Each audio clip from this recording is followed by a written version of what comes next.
That morning, I left the apartment a little later than usual. I hadn't eaten breakfast, barely ran a brush through my hair, and forgot the umbrella I always kept by the door.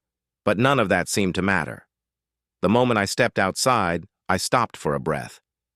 The air was crisp, and for the first time in weeks, the spring sunshine broke through the endless gray clouds that had hung over Portland like a heavy curtain. It was warm, not the suffocating heat of summer, but a gentle kind of warmth, the kind that wrapped around my shoulders like a soft shawl, whispering that maybe, just maybe, today wouldn't be so bad. I picked up my pace, clutching my tote bag, checking the time on my phone. Only 2 minutes left before my shift at the pharmacy began. Thankfully, it was just a few blocks away, tucked neatly between a family bakery and an old hardware store. As I walked down Hawthorne Boulevard, I noticed tiny buds pushing through the gray branches of winter, birds chirping with unusual boldness. Strangers exchanged smiles. It felt like the whole world had exhaled. "Good morning. You're glowing today," my coworker Lisa said as soon as I pushed open the door. I laughed lightly. Let's see if the customers let me keep that glow. I slipped into my white coat and headed to the counter, ready for the morning rush. The usual parade of elderly regulars stocking up on prescriptions just in case. I didn't mind. There was a rhythm to it, and I liked knowing I was helping people. Then my phone rang.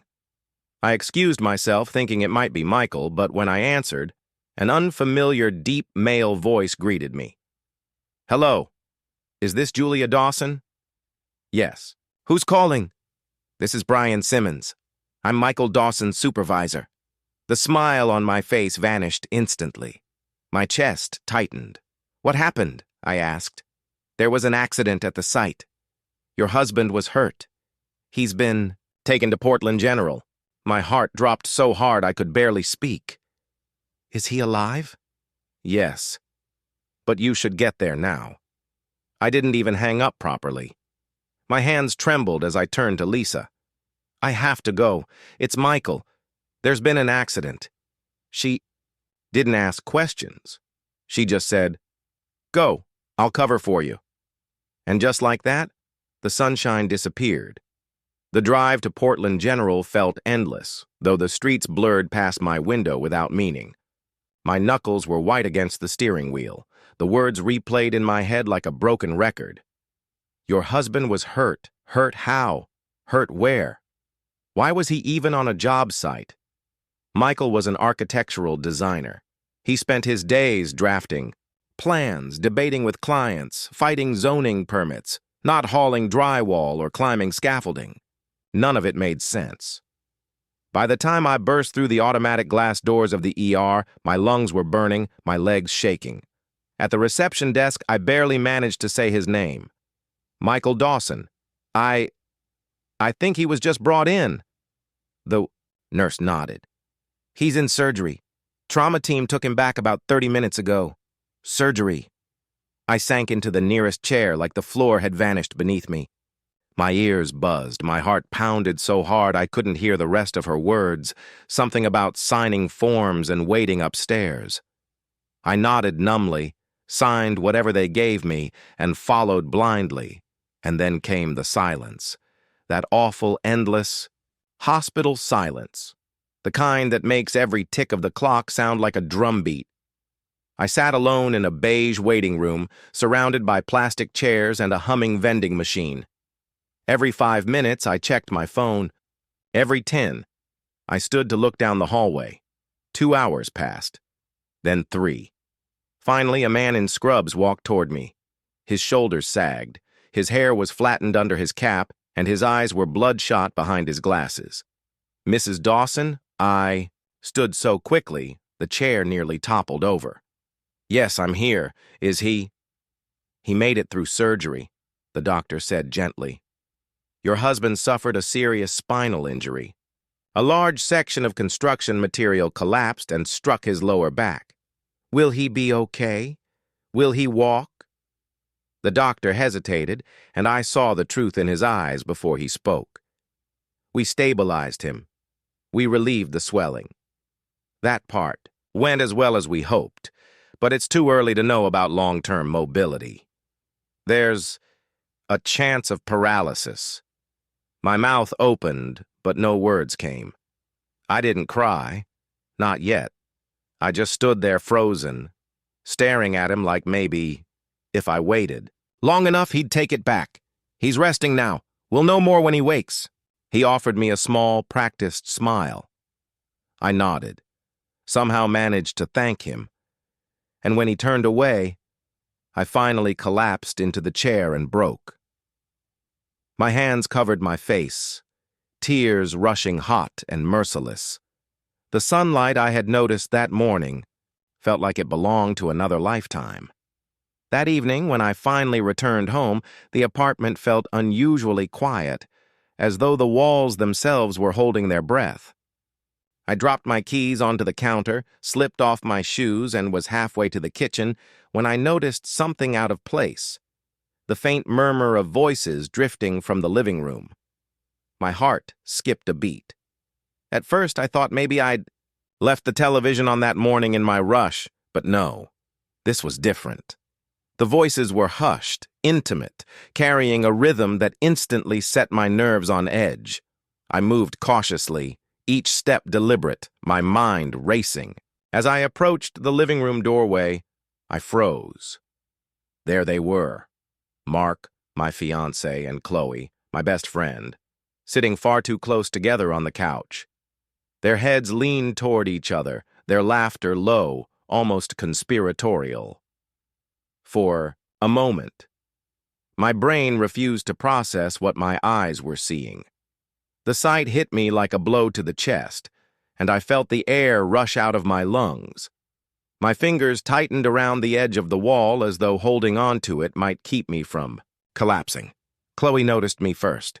Her eyes widened, her lips parting slightly, but she didn't move away from him.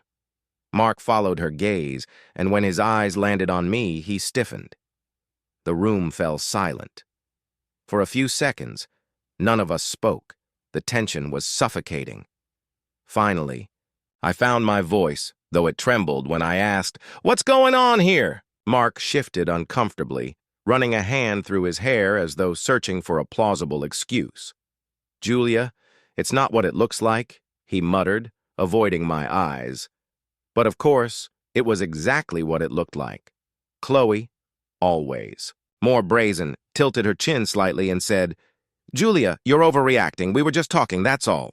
Her tone was calm, almost dismissive, but the guilt flickering in her expression betrayed her words. My heart pounded violently, every beat echoing in my ears. I wanted to scream, to cry, to demand answers, but instead, I stood frozen in the doorway, gripping the wall so tightly my knuckles turned white. Betrayal has a peculiar way of numbing you, rendering you motionless, unable to react in the way you always imagined you would if faced with such a moment.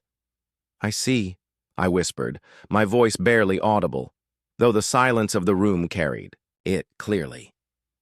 I turned away before the tears in my eyes could fall in front of them.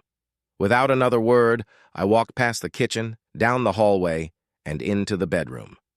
I closed the door behind me, pressing my back against it, and finally, let the tears spill freely. My chest heaved as sobs broke through, raw and uncontrollable. The man I had trusted with my heart, and the woman I had considered a sister, both of them had betrayed me. That night, I didn't sleep. I lay awake in the darkness, staring at the ceiling, replaying every moment of my relationship with Mark, and every conversation with Chloe. Suddenly, small signs I had dismissed as paranoia began to make sense. The way Mark sometimes seemed distracted when I spoke, the occasional inside jokes between him and Chloe, the lingering glances I'd brushed off as harmless. My mind wove them together into a painful tapestry of truth I had been too blind to see. The next morning, Mark tried to talk to me, his voice tinged with guilt, but I couldn't bear to hear his excuses. I simply told him I needed space. Chloe, on the other hand, sent me a string of messages, each one more desperate than the last. "Julia, please don't be mad at me. You're misunderstanding what you saw. I would never hurt you like that. But her words rang hollow. I had seen enough with my own eyes to know the truth. Over the following days, the weight of betrayal sat heavy on my chest, pressing, down until it was hard to breathe. Yet amid the heartbreak, a strange calm began to take root inside me. I realized that I didn't need to scream or confront them dramatically. Not yet. Instead, I would wait, watch, and plan. Sometimes silence is the sharpest weapon. And so, I carried on with my routine, outwardly composed, inwardly shattered. Neither Mark nor Chloe knew the storm I was quietly preparing, the storm that would eventually change everything. I sat frozen in that sterile hospital room, the faint hum of machines filling the silence between us. My mind was a battlefield, torn between grief and rage. How dare David stand here speaking to me as if nothing had happened, as if our marriage hadn't been shredded by lies and betrayal? The weight of everything crashed down on me. The years I had given him, the love I had poured into us, the loyalty I had guarded like sacred ground, only to realize that he had been sharing pieces of himself with someone else, with her. My chest tightened with the sting of humiliation, but beneath it all, an ember of defiance began to burn. I refused to let him see me broken. I lifted my chin, my voice calm yet edged with steel. Save your apologies, David. They're not for me anymore. Whatever life you were building in the shadows, go live it. Just don't come crawling back when it collapses. His face hardened, and for a moment, I caught a glimpse of the man I used to know. A man torn between two worlds, struggling, to hold on to both but destined to lose them in the end. He opened his mouth as if to argue, then shut it, his jaw tightening as silence swallowed us whole. Without another word, he turned and walked out of the room, leaving me in the heavy emptiness that lingered behind him. The weeks that followed were a blur of chaos. News of David's betrayal spread like wildfire through whispers in the community, through sidelong glances that pierced me in the market, through hushed voices that went silent whenever I entered a room. I could feel the weight of their judgment pressing against me. Not pity, not comfort, but curiosity, the cruel kind that feeds on scandal. Even in my workplace, colleagues shifted uncomfortably around me, conversations halting mid-sentence when I walked by. I became both the victim and the spectacle, trapped in a spotlight I never asked for. But what none of them knew was that in my private silence, I was piecing myself back together. Night after night, I stood at my window, staring into the vast darkness, promising myself that I would rise from this wreckage, not just survive it, but conquer it. I began documenting every detail of David's betrayal, every transaction, every hidden trail of money that tied him to his secret life. With the help of a quiet but sharp lawyer, I built a case so strong that when the divorce papers were finally served, there was no room left for him to twist the narrative. For the first time in years, I felt like I was the one in control.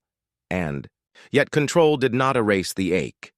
Memories of us, laughing in the kitchen, dancing barefoot to songs we loved, whispering dreams into the dark, haunted me in fragments. But each time those memories surfaced, I reminded myself, that man never truly existed. He was a mirage, and I had been chasing him through the desert of deceit. The true test came when I saw him again, weeks later, not in some intimate corner or private room, but in the cold formality of the courtroom. David walked in with Holly on his arm, her smugness stitched into every step she took. My heart clenched, but I didn't flinch. Instead, I wore my strength like armor. When the judge asked if I had anything to say, I stood, my voice steady, my eyes locked on David. This marriage is not ending because of miscommunication or growing apart. It is ending because of betrayal, dishonor, and deceit. And though you tried to strip me of dignity, I am walking away with my soul intact. That is something you will never reclaim." The silence that followed was deafening. Even the judge paused, his gaze lingering on me with something that felt almost like respect. David looked down, unable to meet my eyes, while Holly's smirk faltered ever so slightly. In that moment, I realized something profound. Betrayal may wound you, but it cannot define you, not unless you let it. That night, as I returned to an empty home, I finally allowed myself to breathe freely. For the first time in months, I slept without waking to the torment of nightmares. The path ahead was uncertain, yes, but it was mine. And though the scars would remain, they were no longer marks of shame. They were proof that I had survived fire and emerged unburned. But what I didn't know then was that the story was far from over. Because sometimes the past has a way of clawing back into your present, dragging secrets with it that you never imagined could exist. And David's betrayal? It was just the first layer of a much darker truth waiting to surface.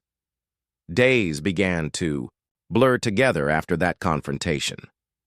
I went to work, came home, and barely spoke to Daniel. Every time I saw his face, I felt like I was staring at a stranger, someone I once loved but could no longer recognize. The betrayal had carved a canyon between us, and no matter how many times he tried to explain or apologize, I couldn't bring myself to listen. It wasn't just the kiss.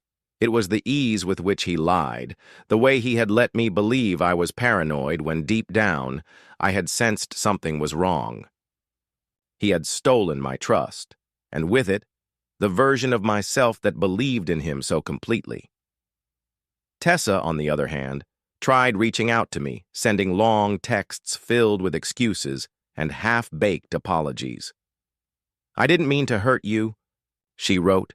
"It was a mistake. Please don't throw away our friendship." But I couldn't even bring myself to respond. Every word from her felt like poison, and I was unwilling to let her back into my life.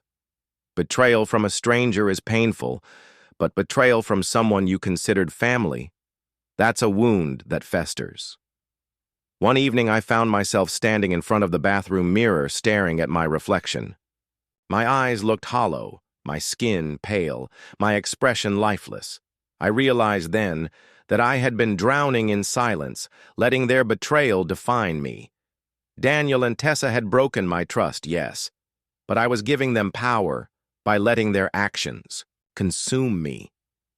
That night, I decided things had to change. I wouldn't scream, I wouldn't beg, I wouldn't even try to force them to see the pain they caused. Instead, I would rise quietly, rebuild myself, and make choices that centered on my healing rather than their guilt. So I began making small changes. I picked up my old journal, the one I hadn't written in for years, and started pouring my emotions onto paper. At first, the words were jagged and bitter, filled with anger and grief, but slowly they softened into reflections of resilience. I started waking up early to jog, using the cool morning air as a way to clear my thoughts and reclaim my strength. I even joined a weekend art class, something I had always wanted to do but never found the time for. Each brush stroke on the canvas felt like stitching my soul back together. Meanwhile, Daniel noticed the shift. He'd come home to find me painting or writing, and he'd hover in the doorway like he wanted to say something but didn't know how. One night, he finally spoke. "I can see you changing. You're different, stronger." His voice cracked, and though a part of me pitied him, I didn't let it show. I simply said, "That's because I had no other choice." His eyes filled with tears, but I didn't rush to comfort him. Not this time. My healing wasn't about him. It was about me. The more I grew, the clearer my decisions became. Divorce papers were quietly prepared, not out of spite, but out of necessity. Staying with him would mean staying in the shadow of betrayal, and I refused to let my life shrink into something so small. I didn't tell him right away, though. Instead, I waited watching how he carried his guilt, how he tried to win me back with small gestures, flowers on the table, dinner cooked at home, promises whispered in the dark. But every attempt felt hollow because trust, once broken, doesn't come back with roses or words. Then came the day I finally told him. We were sitting across from each other at the dinner table, the silence heavy as usual, when I slid the papers across to him. His eyes widened, his fork clattered against the plate, and he whispered, "You're leaving me?" I nodded, calm and steady. "Yes, Daniel. I can't build a future on lies, and I refuse to let this betrayal define me any longer." His hands trembled as he picked up the papers, and for once, he didn't try to argue. He knew. Deep down, he knew this was the consequence of his choices. That night, as I lay in bed alone, I felt an unfamiliar sensation, peace. It wasn't joy, and it wasn't relief exactly, but it was the quiet strength of knowing I had taken my life back into my own hands. And though the road ahead was uncertain, I finally believed I could walk it without fear. In the weeks that followed, I learned that healing wasn't a straight road, but a winding, unpredictable journey. Some days, I would wake up feeling lighter, as though the burden had finally lifted off my chest, and I could breathe without choking on the memories of betrayal. Other days, the silence of my apartment felt deafening, and I would find myself staring at old photos, wondering how I had ever missed the warning signs. Yet through it all, one truth stood firm. I was no longer a prisoner of Daniel's lies or Emily's venom. I was free, and freedom, though lonely at times, was a gift I would never again take for granted. People in town whispered about them, often.